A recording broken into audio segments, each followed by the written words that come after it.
uraian hikmah daripada peringatan Isra Mi'raj Nabi Muhammad SAW, yang mana insyaallah akan disampaikan oleh saudara kita Ustadz Haji Husaini Esos. Kepada beliau waktu sepenuhnya kami berikan dan dipersilakan.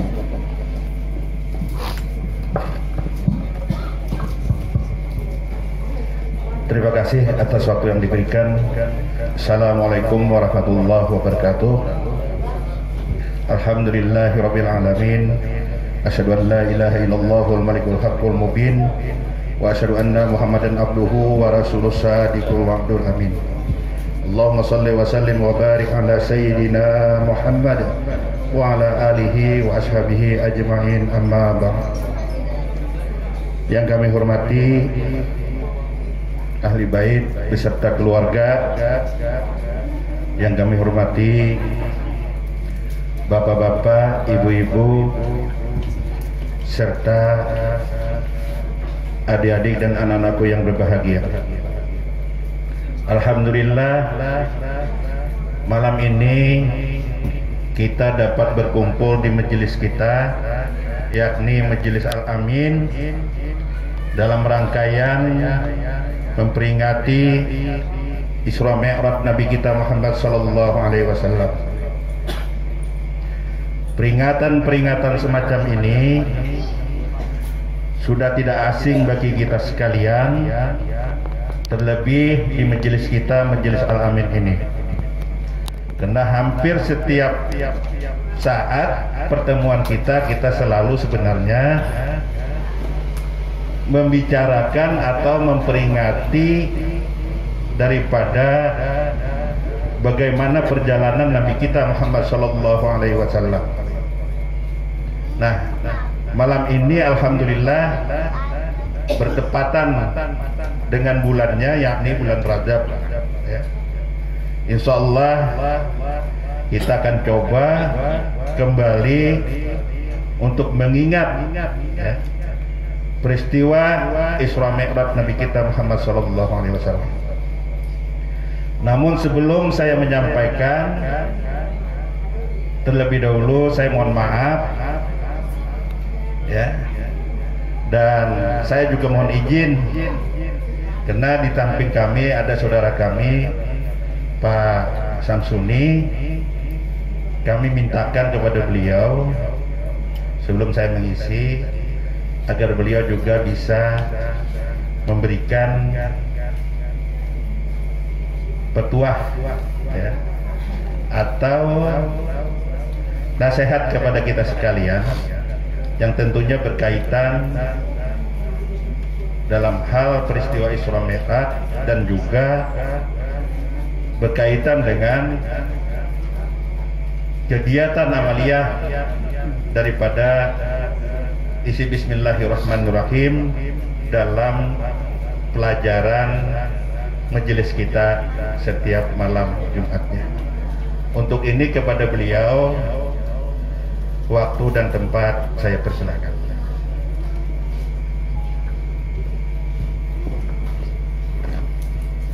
Assalamualaikum warahmatullahi wabarakatuh. Yang saya hormati tuan rumah dan yang saya hormati Pak Jusa yang telah mengizinkan saya memberi pengarahan kepada bapak-bapak sekalian, dan saya hormati juga bapak-bapak, ibu, saudara-saudara sekalian. Kami di sini mengajak kepada bapak-bapak, ibu dan saudara-saudari kalian, karena Nabi Muhammad diutus ke dunia adalah memperbaiki akhlak. Maka akhlak itulah Nabi bisa mi'raj dari Masjidil Haram ke Al-Aqsa, melihat tanda kebesaran Allah Ta'ala sebagian.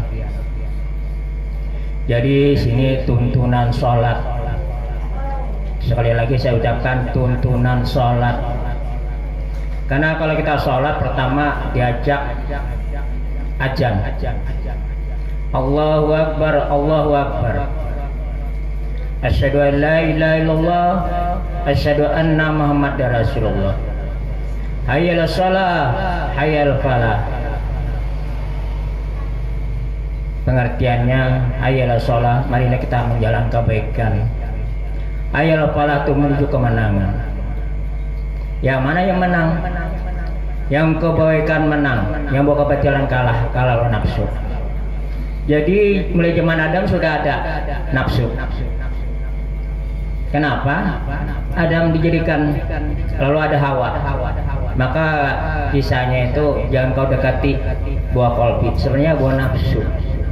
Sedang Nabi Muhammad pun perang lebih dahsyat itu adalah perang melawan hawa nafsu. Nafsu ini hebat Bapak. Pertama masalah harta. Kalau harta ini bisa berantakan, bisa berkelahi, ya, bisa pecah saudara di rumah tangga itu gara-gara harta. Yang kedua adalah tahta. Yang ketiga adalah wanita. Kalau perempuan apa Pak? Pria idaman. Jadi di sini saya mengajarkan, memberi pengarahan. Kalau orang sholat diawali takbir, diakhiri dengan salam. Allahu Akbar. Setiap gerak Allahu Akbar. Apa pengertian berdiri? Pertama berdiri kita betul-betul disuruh jalan yang benar, yang lurus, di jalan ihdinas siratal mustaqim. Kemudian rukuk lagi kita pengertiannya disuruh melihat orang yang di bawah garis kemiskinan, seperti anak yatim piatu, orang miskin kelaparan. Kalau kita tidak menyantuni anak yatim, tidak memberi makan orang kelaparan, pendusta agama. Ini agama apa aja nih? Ya, Kristen, Katolik, Buddha. Kalau tidak menyantuni anak yatim, tidak memberi makan orang kelaparan, pendusta agama. Sujud ke bumi ini kita merendahkan diri. Karena batang tubuh ini dari sari-sari tanah. Maka Adam itu dari tanah. Maka amalan paling baik adalah makan, minum. Karena ayah kita pernah mengatakan kepada kita, pertama kata beliau makan, minum, candang mapan. Kalau ada tempat tinggal bagaimana? Atau gua yang gubuk, yang penting ada tempat tinggal. Itu yang sangat kita butuhkan.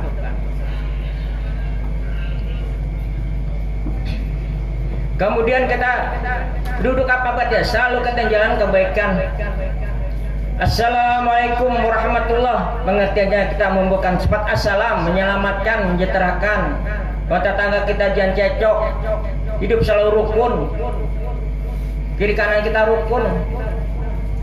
Kalau ada lebih sisihkan harta kita pada orang lain. Kalau ada lebih, walaupun sebesar debu. Kemudian nyapu muha, pengertiannya Allahumma shalli ala Muhammad. Betul batang tubuh ini Muhammad.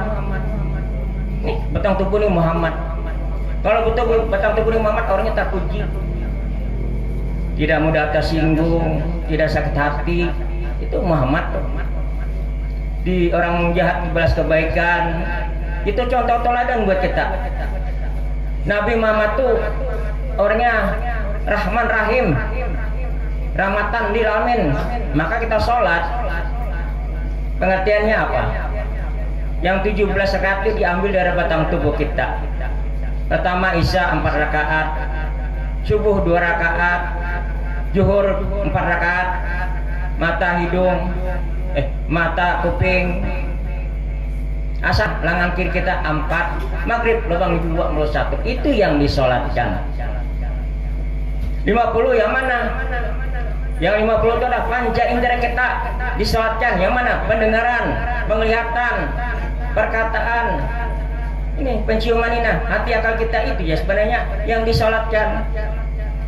Karena sesuai ayatnya, Aqimi sholat inna sholata tanha anil fahsya'i munkar. Dirikanlah sholat, sesungguhnya sholat itu mencegah perbuatan keji dan mungkar. Jadi kalau orang sholat yang waktu itu tidak salah, itu tuntunan. Adalah kira-kira orang sholat waktu untuk melakukan kejahatan? Tidak ada. Maunya seperti itu terus, kita jangan lagi melakukan kejahatan. Jadi tuntunan sholat artinya jangan melakukan keji dan mungkar. Kemudian sholat tiang agama, yang mana tiangnya? 4 perkara: sidik, tablik, amanah, petanah. Itu tiangnya. Kalau jujur ndak ada, amanah ndak ada, aduh sayangnya. Artinya sia-sia sholat kita.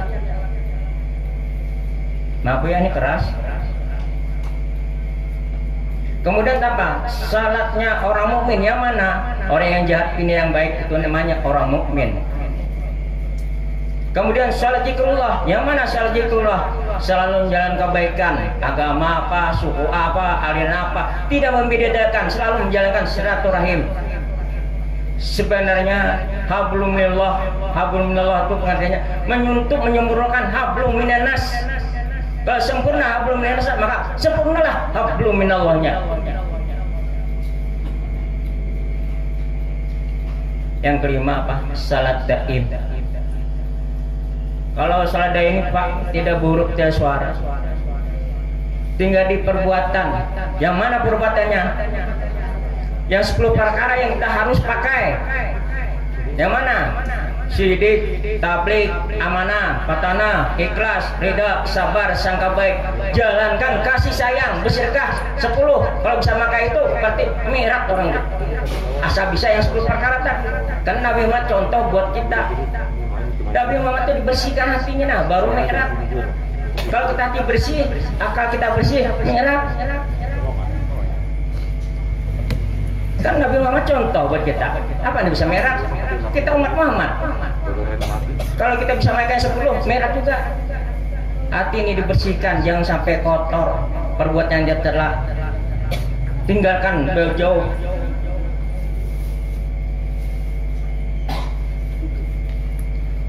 Ini saya ngasih tahu ya.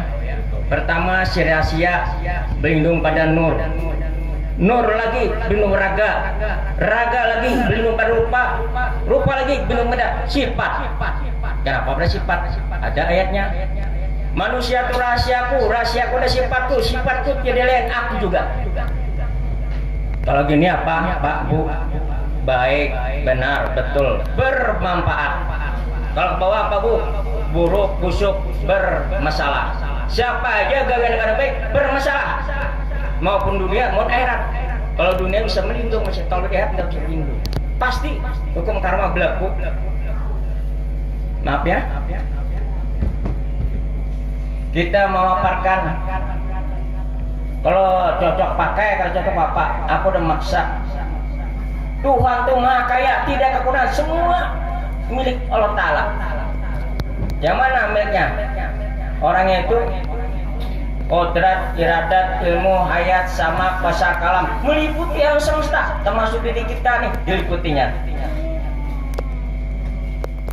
Di sini maaf Bapak ya, jangan sampai ketunduan. Kalau sudah panggil tauhid, la haula wala quwata billah, antal mautukal maut, jahirkan akhlak Tuhan yang Rahman Rahim. Bacaan tadi tidak salah, betul.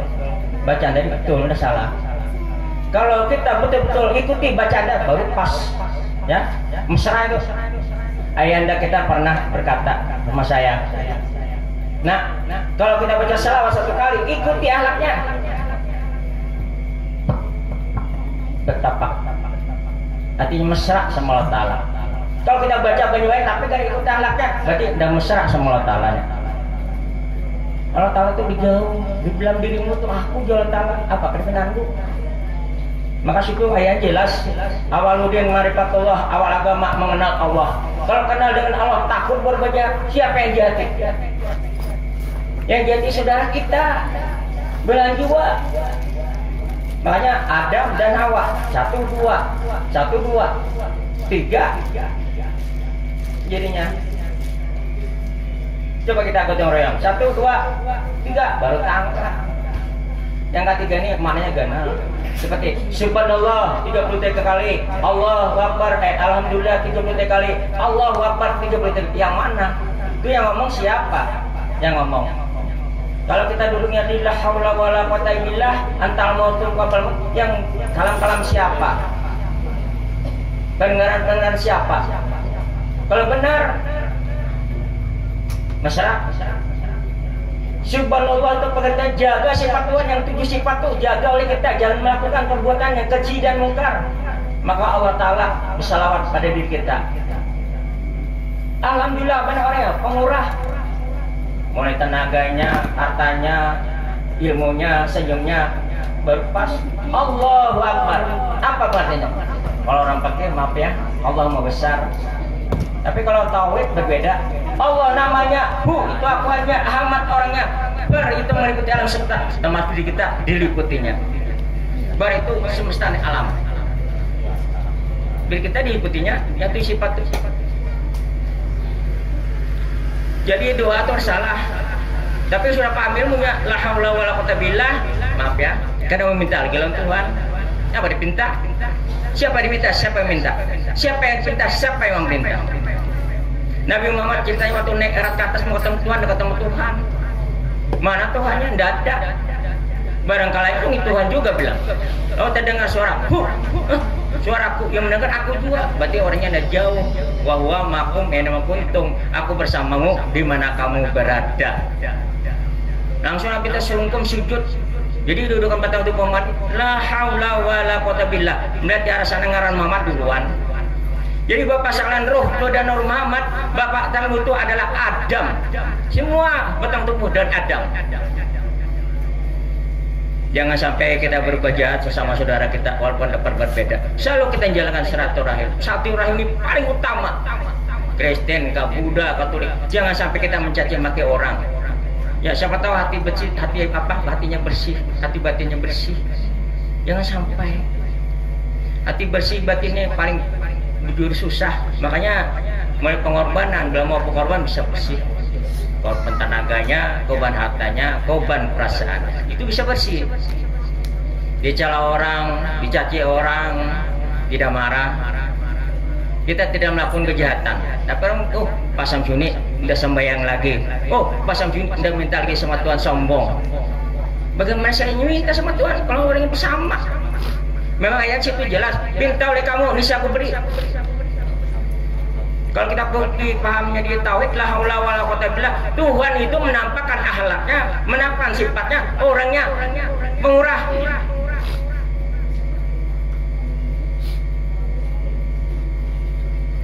Di sini ayat di Quran tuh ada berapa ayat tuh, sering dibaca orang. Robbi ayalar mutu kujiban, kenikmatan dan apalah yang berdustakan sudah kau sediakan semua. Waktu Adam diadikan di dunia sudah sedia semua. Apa dipinta lagi? Bagaimana kita caranya mengelola? Kita sendiri masing-masing yang tentukan dari kita. Mau kaya usaha, mau pintar belajar, mau ke surga berbagi perbuatan sesama yang hidup. Ya, kalau kita selamat dunia, selamat di akhirat. Ini maaf ya. Kalau ada kata-kata yang saya kurang sependapat atau keras, tolong minta maaf. Saya menyampaikan amanah Bapak. Kata Bapak, orang sholat diawalinya takbir, tinggalkan Bapak usolenya, tinggalkan Allahu Akbar. Itu penyatuan si muhadas dengan si kadim. Jadi si kadim mendidik si muhadas ini supaya berdiri betul-betul, jangan lurus. Ihdina siratal mustaqim. Kalau orang pakai, tunjukkanlah aku yang lurus. Tapi kalau suatu kita jalan lurus karena Quran itu petunjuk, ayat jelas. Jadi kalau kita bulare babi hudal mutakin, Quran itu petunjuk yang kita gunakan lagi kebenarannya. Kalau kita baca petunjuk, maaf ya, baca petunjuk belum sampai isinya yang kita pakai. Maka Quran dan hadis yang diamalkan isinya, bukan bacaannya. Dari syahadat, sholat, puasa, zakat, haji, benar-benar menuntun kita supaya mempunyai akhlak yang mulia. Itu tujuannya. Tuhan itu maha kaya, ada kekurangan. Coba dunia ini bisa jujur, amanah, pemerah. Indonesia makmur. Berapa kita harta banyak, berlimpah ruah.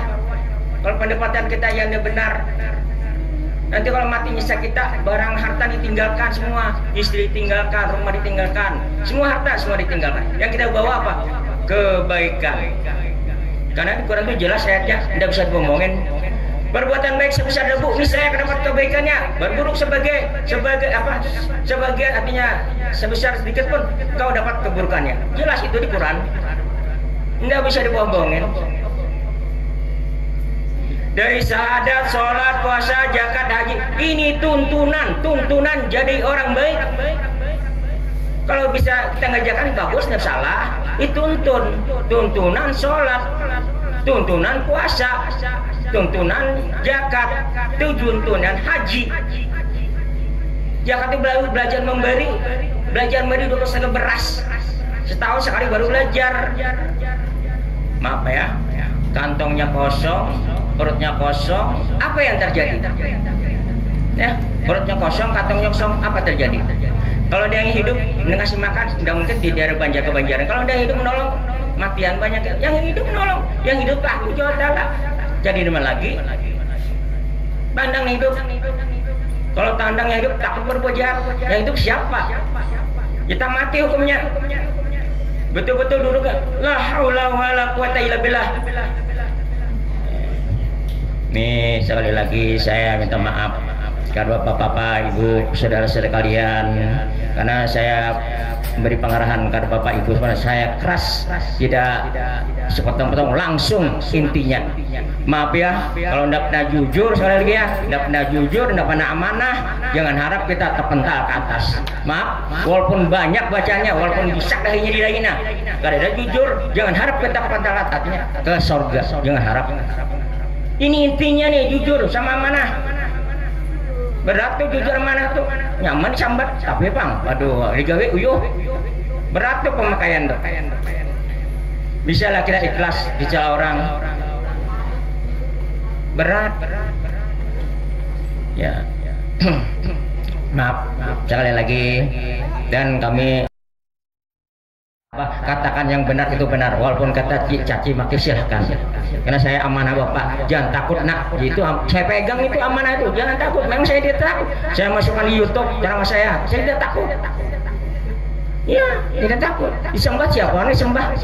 Di mana orang yang sembah? Orang yang bersama saya menyembah, orang yang bersama saya meminta. Kalau menurut para ulama-ulama, Nabi diserahkan naik ke atas langit, dapat perintah sembahyang 50 waktu. Itu ulama. Padahal waktu Nabi itu terpakur, ingat waktu beliau membeli kambing pagi, ngeluarin kambing, tengah hari masuk kambing, sore lagi masukkan, keluarkan lagi, pas maghrib masukkan lagi, isya istirahat, makanya 5 waktu. 5 waktu itu artinya mengingatkan kita jangan sampai melakukan perbuatan yang tercela, yaitu keji dan mungkar.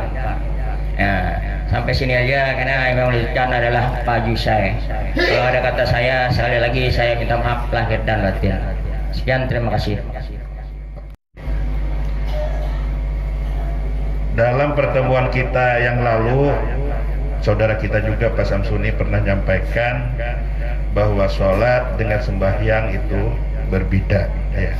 Berbeda jauh, ya. Memang ayah kita juga menyampaikan demikian. Kenapa jadi berbeda? Sembahyang itu takutnya kita ada yang disembah, ada yang menyembah. Nah, kalau sholat itu benar-benar menegakkan daripada sifat. Sifat yang mana? Sifat daripada yang hidup itu sendiri, yakni 7 sifat Tuhan yang tadi kata Pak Samsuni sudah meliputi semesta sekalian alam, qudrat, iradat, ilmu, hayat, sama basar, kalam. Nah, kalau pengertiannya sholat adalah mendirikan sifat atau menegakkan sifat, maka berarti ayah kita menyampaikan bahwa kita itu harus panah, ya, dalam tatanan ilmu makrifat. Artinya kita tidak memiliki apa jua pun. Tadi Pak Samsuni mengatakan la haula wala quwata illa billah. Tidak ada punya kekuatan apa jua pun, tidak ada punya daya dan kekuatan apa jua pun. Ya, jadi kita benar-benar tidak memiliki apa jua pun. Nah, yang seperti inilah yang sebenarnya dalam 1 kali 24 jam ini harus dimusahadakan. Ya, kita selalu berada dalam kepanahan. Karena memang andai kita yang berdiri, katakanlah dari 7 sifat tadi, qudrat itu kuasa, kita tidak kuasa. Kalau kita yang merasa kuasa, berarti kita merampas daripada hak Allah Ta'ala. Ya. Nah, kalau ini terjadi, maka kita akan dituntut, akan dihisab. Kenapa? Karena merampas hak daripada Allah Subhanahu Wa Ta'ala, hak Tuhan. Maka itu kata Allah, yang kuasa itu aku, engkau tidak, kita tidak. Ya. Nah, lalu katakanlah basar melihat, kita buta. Yang melihat itu katalah aku, kamu tidak. Kalau kita yang merasa melihat, berarti kita merampas hak daripada Allah Subhanahu Wa Ta'ala. Ini jalim kita sebenarnya nih, ya, jalim ini, karena mengambil hak Allah Subhanahu Wa Ta'ala itu sendiri. Nah, dalam tatanan ilmu di majelis kita, majelis Al-Amin, dari 7 sifat ini tadi, katakanlah basar melihat, kita buta. Maka ujar ayah kita untuk menyatakan bahwasanya kita buta, itu pada penglihatan kita dudukan reda. Untuk menyatakan bahwasanya kita reda, maka apa saja yang kita lihat, yang kita pandang, itu kita kembalikan kepada hak daripada yang punya hak itu sendiri. Ya. Ujar Abu Bakar, marra'aitu say'an illa waritullah qablahu. Tidak aku lihat akan sesuatu melainkan aku lihat Allah Ta'ala dahulunya. Ujar Umar, marra'aitu say'an illa waritullah ba'dahu. Tidak aku lihat akan sesuatu melainkan aku lihat Allah kemudiannya. Begitu pula sahabat-sahabat yang lainnya. Nah, jadi dalam sholat tadi berarti 7 sifat Tuhan ini harus tegak berdiri kepada yang punya hak itu sendiri. Kita fana, kita tiada. Ya. Ini nanti yang dituntut ini di Yaumil Mahsyar, nanti ini yang dituntut. Kalau kita merasa melihat, kita merampas hak dari Allah Ta'ala. Kalau kita merasa mendengar, kita juga merampas daripada hak Allah Ta'ala itu sendiri. Ya. Nah, jadi mempanakan diri inilah yang sebenarnya di dalam tatanan ilmu ma'rifat yang selalu ayah kita sampaikan, ya. Kata beliau, amaliyah isi bismillahirrahmanirrahim itu, ya, katakanlah bahasanya itu tangan kanan memberi, tangan kiri tidak tahu. Artinya kita itu panah, tidak mengharapkan apa juapun. Kenapa demikian? Karena orang yang panah, orang yang mati itu mauta anta mauta kabda mauta. Orang yang mematikan dirinya itu, matikan dirimu sebelum engkau mati. Ya. Nyata-nyata kita tidak memiliki apa juapun. Coba kalau kita mau lihat tentang diri kita sendiri, dari ujung rambut sampai ujung kaki, ya. Kalau bahasa kita, bahasa Banjar, kalau memang ada yang kita miliki, coba cunting. Salah dicunting, dicirii. Dari tubuh kita ini apa yang kita miliki? Kalau kita yang merasa memiliki apa yang kita miliki, coba kita cirii, kita cunting. Tangan, kalau kita merasa punya, kapan kita bikin tangan? Kalau kita merasa punya tangan. Begitu juga kaki. Kapan kita punya kaki? Kalau kita merasa memiliki punya kaki. Jadi nyata bahwasanya kita tidak memiliki apa jua pun. Nah, inilah yang sebenarnya dalam bahasa mantik, takwa itu tidak lain adalah menyatakan hak Allah Ta'ala atas Allah Ta'ala itu sendiri. Kita tidak ada takwa. Kalau kita merasa ada, itu tidak takwa namanya. Sekalipun katakanlah dia ulama besar, ibadah, ahli ibadah, ya, tapi dia merasa dirinya ada, merampok, ya. Itu bukan takwa. Jadi takwa itu tadi menyatakan hak Allah Ta'ala atas Allah Ta'ala itu sendiri. Ya, kita tidak punya.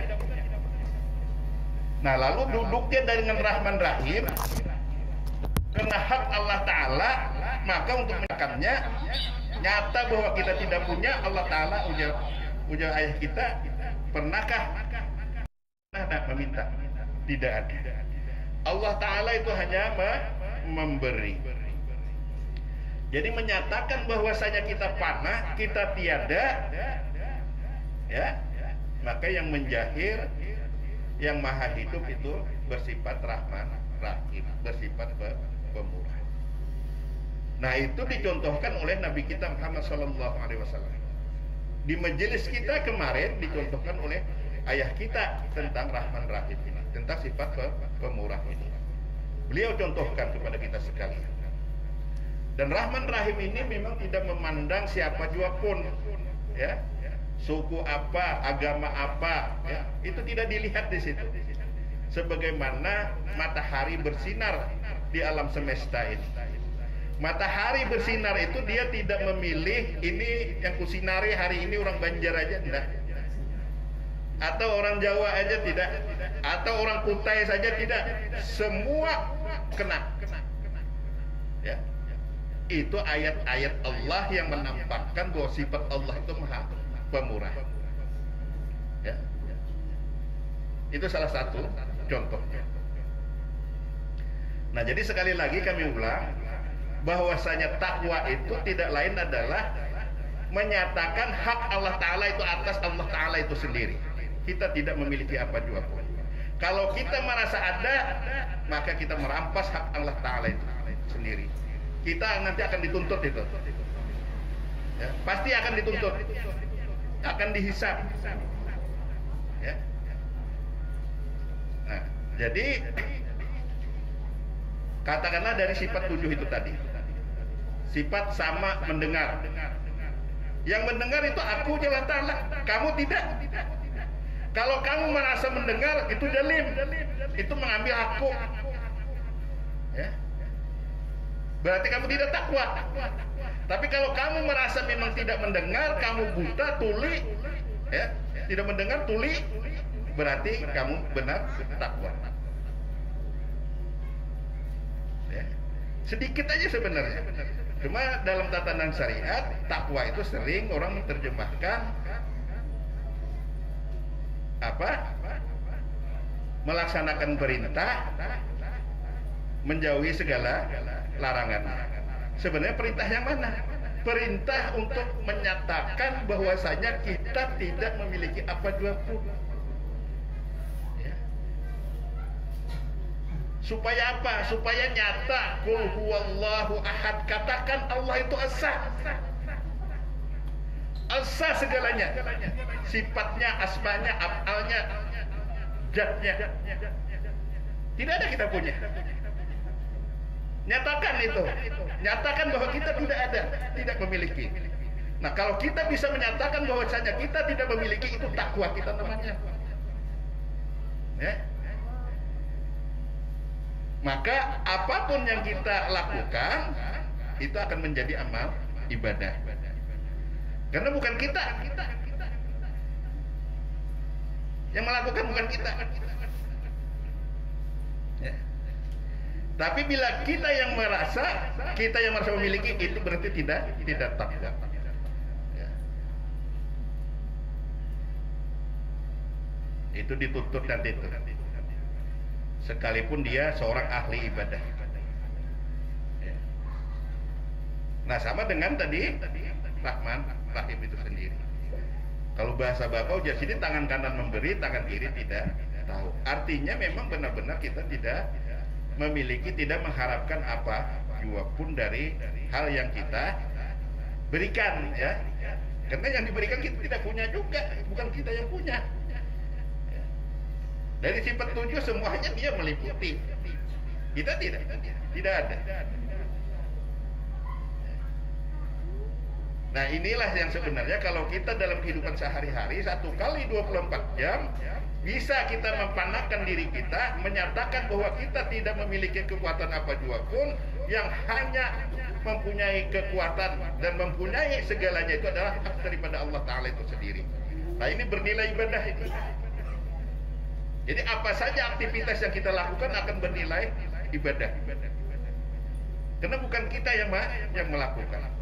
Setiap yang kita yang tidak melakukan, maka itu selalu perbuatan yang baik yang akan menjahir. Ya. Pasti yang menjahir yang baik. Kalau ada yang tidak baik itu kita itu yang melakukan, kita yang berdiri itu. Ya. Kita yang berdiri. Nah, inilah yang sebenarnya mestinya kita dapat amaliyahkan dalam kehidupan kita sehari-hari. Ya. Alhamdulillah kalau kita bisa melaksanakannya. Ya. Artinya kalau bahasa Bapak Ujar Sidin, tidak bisa langsung sekaligus banyak, ya. Sedikit demi sedikit kata ayah kita. Ya. Yang penting Rahman Rahim dalam kehidupan 1x24 jam itu berjalan pada kita, pada keluarga kita. Ya. Kita tidak perlu melihat orang, oh si Anu begini, si Anu begitu. Tidak perlu itu, tidak perlu kita lihat. Ya. Karena dalam bahasa ilmu, kalau kita tadi menyatakan bahwasanya kita tiada, berarti kita selalu memandang sudul kasrah fil wahdah, sudul wahdah fil kasrah. Ya. Selalu kembalikan ke sana. Supaya apa? Supaya kita memang selalu bernilai ibadah. Ya. Bahasanya itu ya, kalau kita bahasakan. Ya. Sebenarnya kita pun tidak menginginkan apapun juga, ya. Apapun juga kita tidak menginginkan. Baik Bapak dan Ibu sekalian, sepertinya tegang, enggak juga ya, enggak juga tegang. Jadi sekali lagi kami kita bersama-sama mengingat bahwasanya sholat itu tadi benar-benar mendirikan sifat, menegakkan sifat. Sifat yang mana? Sifat 7. Nyata, jangan itu diakui kita. Bila kita tidak mengakui, itu berdiri itu namanya. Bilanya berdiri berarti berkelakuan baik, berakhlak baik, bersifat pemurah. Nah, nyata itu berarti karena dia bersifat Rahman Rahim. Ya, selalu memberikan kebaikan, selalu memberikan rahmat. Tadi Pak Samsuni menyampaikan Mujahidin, sholat itu diawali dengan takbir, diakhiri dengan salam. Assalamualaikum warahmatullahi ke kanan, assalamualaikum warahmatullahi ke kiri. Ini artinya kita disuruh membawa sifat assalam, sifat kesejahteraan. Nah, sifat kesejahteraan itu sifat Rahman Rahim. Ya, sifat Rahman Rahim. Nah, artinya kita selalu disuruh membawa sifat Rahman Rahim, sifat pemurah, pengasih. Ya. Nah, ini tadi tidak melihat latar belakang siapapun juga. Ya. Tidak dilihat apakah dia ya dari suku mana, ya, atau agama apa, tidak kita lihat. Yang penting kita selalu memberikan kebaikan pada semesta sekalian alam. Baik Bapak dan Ibu sekalian, saya tidak berpanjang lebar. Mudah-mudahan apa yang sedikit kami sampaikan ini bisa membawa kepada kebaikan kepada kita sekalian. Sekali lagi saya mohon maaf jika penyampaian kami juga tidak pas, tidak berkenan atau kurang cocok, ya. Mohon dimaafkan. Yang baik itu bisa kita ambil, yang tidak baik itu kita tinggalkan saja, ya. Demikian, wabillahi taufik wal hidayah. Assalamualaikum warahmatullahi wabarakatuh. Demikian tadi perayaan hikmah daripada peringatan Isra Mi'raj Nabi Muhammad SAW. Inti dari uraian tadi mungkin diantaranya bisa kita simpulkan bahwa pada bersama-sama kita ini untuk mengeratkan diri kita dengan melakukan kebaikan. Apabila kita sudah melakukan kebaikan dan hati kita menjadi bersih, ya berarti kita sudah mengingatkan diri kita masing-masing. Demikian acara kita pada hari ini telah kita selesaikan, telah kita dengarkan bersama tadi uraian hikmah Isra Mi'raj Nabi Muhammad SAW. Saya selaku pembawa acara memohon maaf seandainya dalam pembawa acara tadi banyak terdapat kehilapan dan kesalahan. Dan marilah kita tutup acara kita pada malam hari ini dengan bersama-sama mengucapkan Rabbana atina billahi taufiq wal hidayah. Assalamualaikum warahmatullahi wabarakatuh. Assalamualaikum warahmatullahi wabarakatuh. Sahabat yang beriman, Majelis Al-Amin Kutai Kartanegara, jadi milik Allah dan Rasulullah. Demikianlah ceramah yang disampaikan oleh Pak Haji Husaini dan Pak Samsuni. Semoga ceramah ini memberikan manfaat dan syafaat di yaumil akhir. Barakallah. Apabila Anda suka dengan konten ini, jangan lupa untuk like dan subscribe channel Majelis Al-Amin Kutai Kartanegara, dan tidak lupa untuk share ke teman-teman. Jangan lupa untuk komen apabila ada pertanyaan dan saran untuk disampaikan, sehingga kedepannya konten ini bisa bermanfaat bagi orang banyak. Amin ya rabbal alamin. Sekian, wassalamualaikum warahmatullahi wabarakatuh.